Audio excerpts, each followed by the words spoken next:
This video was created by VinylicPuma of VinylicPumaGaming.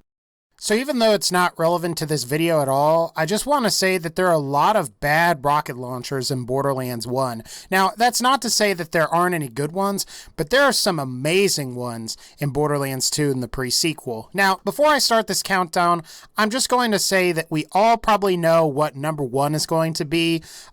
If you've played Borderlands and the Borderlands franchise for a long time, I would be surprised if you didn't know what number 1 is. Now that I've ruined this video and ruined this countdown, these will be the top 9 best rocket launchers in Borderlands 2 and the pre-sequel, starting now. Number 9. The Hive. So the Hive is somewhere in between hit or miss for me. I wouldn't say it's a horrible rocket launcher or an exceptionally amazing rocket launcher either, but I do think it's a pretty good rocket launcher. The Hive is always corrosive, and when fired, the rocket travels a certain distance before turning into an orb, which then fires projectiles that auto-target enemies. Each projectile deals a decent amount of damage, particularly to corrosive, vulnerable enemies like loaders. It should also be mentioned that the Hive works really well with the Grog Nozzle's drunk effect, as you can get multiple spheres going at once. I also recommend you fire the Hive either straight up into the air or straight at the ground, because if you fire it directly at a wall, some of the needle-like projectiles will hit the wall instead of what you actually intend them to hit. Now, the Hive is acquired as a rare drop from Saturn, who is located in the Arid Nexus Badlands location in Borderlands 2. Number 8. The Creamer. The Creamer is essentially a Moxie rocket launcher, and like all Moxie weapons, it heals you upon dealing damage. Now, according to the Borderlands wiki, the Creamer heals for 2% of damage dealt, and it's also worth mentioning that obtaining a second wind with the Creamer will return you to virtually maximum health. As for how the Creamer functions, the projectiles travel for a certain distance, explode, and then split into 2 different projectiles. And the damage of the Creamer isn't particularly high.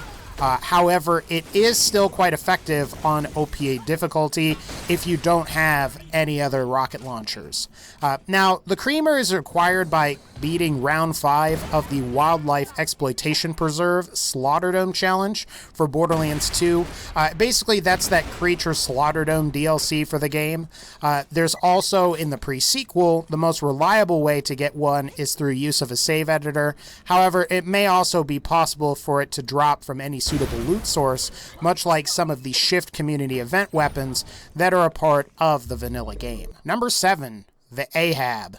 So the Ahab is actually sort of a bad rocket launcher to use in like the traditional sense. However, it's the best rocket launcher to swap passive weapon effects to basically boost the damage of the Flacker shotgun.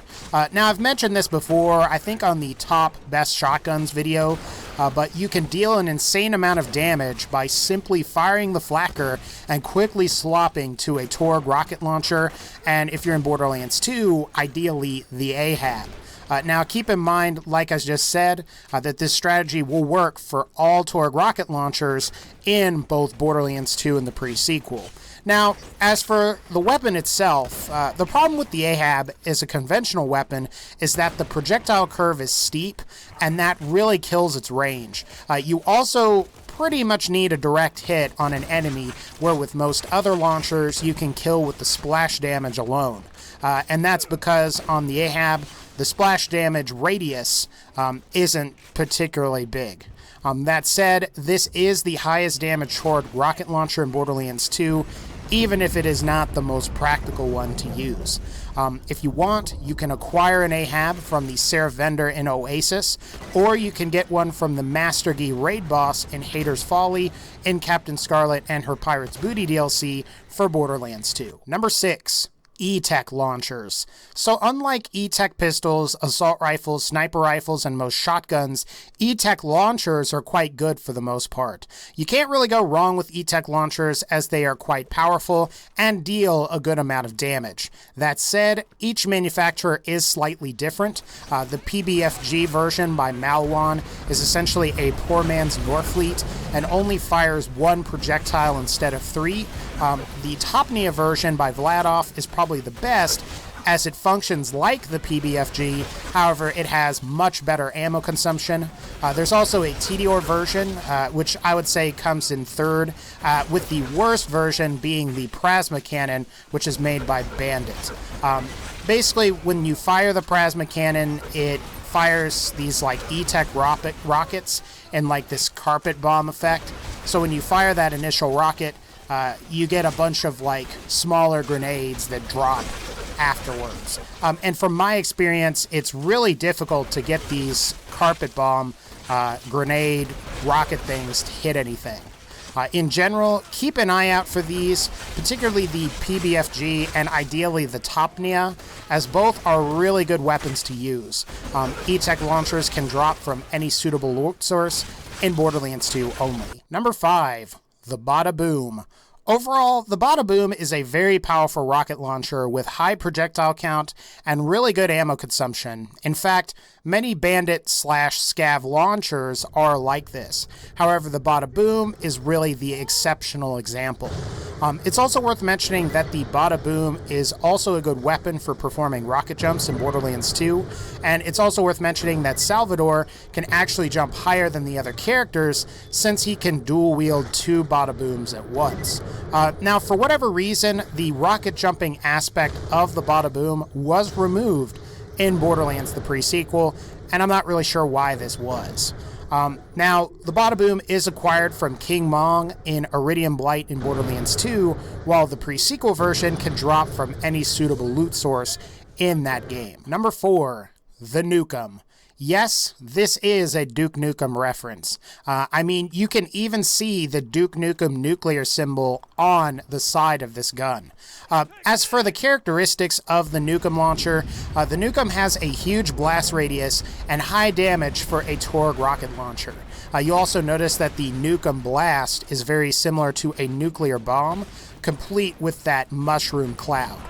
Now, while it's not as powerful in Borderlands 2, the Nukem was one of the best rocket launchers in Borderlands the pre-sequel until the Claptastic Voyage DLC came out. You also consider the fact that the explosive damage is far more viable in Borderlands the pre-sequel, thanks to its increased damage against frozen enemies. For Borderlands 2, you can purchase a Nukem from a Torg vending machine, or you can farm one from the Black Queen spider ant enemy that's located in the dust.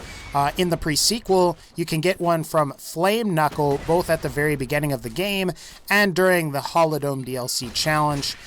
Obviously, the latter of these two requires the Holodome DLC. Number 3, the Mongol. Sort of like the Nukem, the Mongol is another rocket launcher from Borderlands 2 that's probably better in Borderlands the pre-sequel. However, this is mostly thanks to the low gravity areas within the pre-sequel, which makes it a lot easier to distance yourself from enemies to get the maximum amount of damage potential.